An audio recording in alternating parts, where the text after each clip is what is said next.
Alright, welcome back guys. In this video I want to talk about whether astral projection is a sin or not. Astral projection can be defined as leaving your physical body and exploring the astral realm with your astral or surreal subtle body.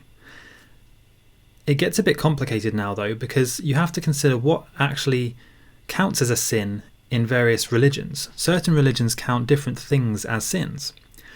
So it's not as simple as just saying astral projection is or is not a sin in any particular religion. You have to look at what counts as a sin in a specific religion. For example, Christianity. Let's look at Christianity as an example for the majority of this video, but this will sort of apply to most religions as we go forward. So before we get into this, make sure to subscribe because I post weekly astral projection videos and tips. So we have to consider first what astral projection actually is. Like we've said at the start, it's the ability to become astral, to have an out-of-body experience, and to experience things outside of your physical 3D body. Now, what is defined as a sin in most religions? Well, usually it's something that goes against the religious teachings of any particular deity. And this can vary massively depending on which religion you're thinking about. For example, in Christianity, there are chapters in the Bible which prohibit the use of anything occult or related to sorcery. Now, the question really becomes, is astral projection considered sorcery or occult? And the answer to that is, it can be, but it really depends on how you actually use astral projection. If you're just using astral projection to do love-based and positive things, then it's very different to an occult practitioner using it for something negative. You have to consider basically what you're actually using astral projection for. If astral projection is sorcery, and it is occult all of the time, then it would be counted as a sin, especially in Christianity. But the truth is, astral projection is not actually sorcery and it's not actually occult by nature. The term astral projection just means being able to separate from your physical body. And that's been mentioned all throughout various religious texts, throughout ancient history, in many different formats. So really, astral projection is just about connecting to a higher realm and disconnecting from the lower vibrational physical realm that we mainly inhabit. Now here's why it shouldn't matter whether astral projection is a sin or not. The thing about astral projection is that it enables you to separate yourself from the physical reality that we all live in. Now by doing that, by nature, you open yourself up to everything else that's out there. Not just the good things, but also the bad things, the evil entities and the negative entities in the world.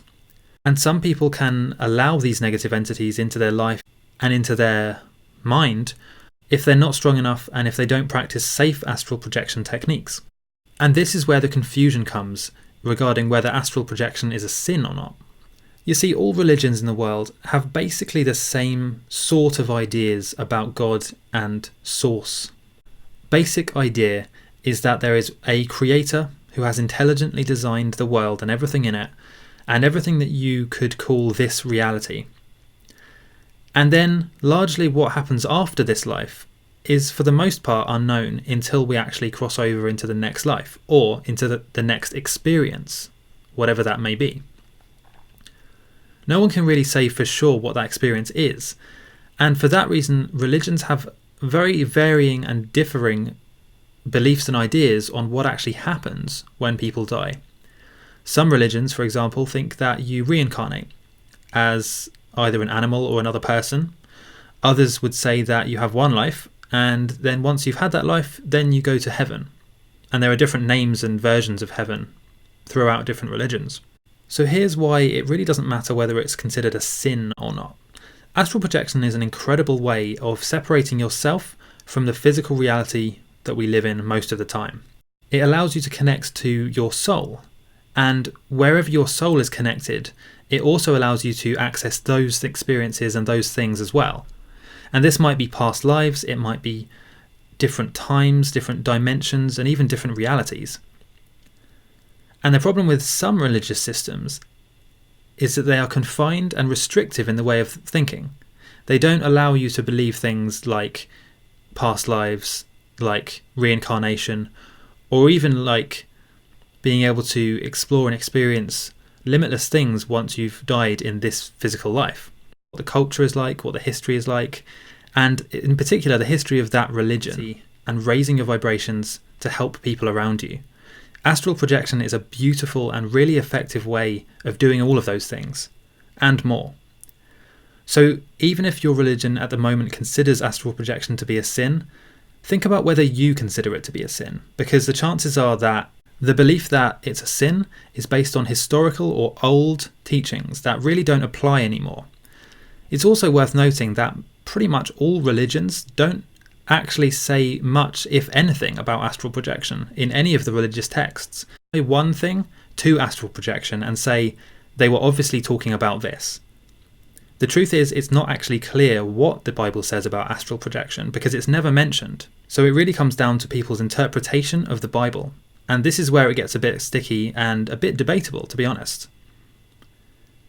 Seeing as the Bible, for Christians, never mentions astral projection specifically by name, you can't really say whether they consider it a sin or not. So really it's entirely up to you. And if you're using it for good, positive reasons, I don't really see any problem with astral projection being used. But I would love to hear what you think, and obviously this is going to be a very controversial and debatable topic, so please leave a comment down below, and I'll see you in the next video.